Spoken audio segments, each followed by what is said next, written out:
குருமா பண்ணுறதுக்கு, புலாவ் பண்ணுறதுக்கு இது எல்லாத்துக்குமே நம்ம பச்சை பட்டாணி அடிக்கடி யூஸ் பண்ணுறோம். இந்த பட்டாணி நமக்கு எல்லா சீசன்லேயும் ஃப்ரெஷ்ஷாக கிடைக்கிறதில்ல.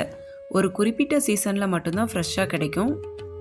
சீசன் இல்லாத டைமில் நம்ம கடையில் போய் இந்த பட்டாணி வாங்கினோம்னா நமக்கு கலர் ஆட் பண்ண பட்டாணி தான் கிடைக்குது. அதை எப்படி அவாய்ட் பண்ணிவிட்டு பட்டாணியை ஃப்ரெஷ்ஷாக வீட்லேயே யூஸ் பண்ணுறதுன்னு நம்ம பார்க்கலாம். நமக்கு சாதாரணமாக மளிகை கடைகளில் கிடைக்கிற காஞ்ச பச்சை பட்டாணி வாங்கிக்கோங்க.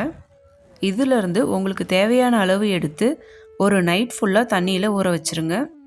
அடுத்த நாள் காலையில் இதில் இருக்க தண்ணி எல்லாம் வடிச்சிட்டு ஒரு கிளாத் எடுத்து அந்த கிளாத்தில் 1 மணி நேரம் ஃபேன் காற்றுல கொஞ்சம் ட்ரை பண்ண விட்டுருங்க. இப்போது தண்ணியெல்லாம் நல்லா ட்ரை ஆனதும் ஒரு ஏர்டைட் கண்டெய்னரில் போட்டு ஃப்ரிட்ஜில் எவ்வளோ நாள் வேணாலும் ஸ்டோர் பண்ணிக்கலாம்.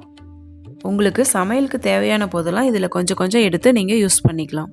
அது மட்டும் இல்லை, கலர் சேர்க்காதனால இது கொஞ்சம் ஹெல்த்தியும் கூட.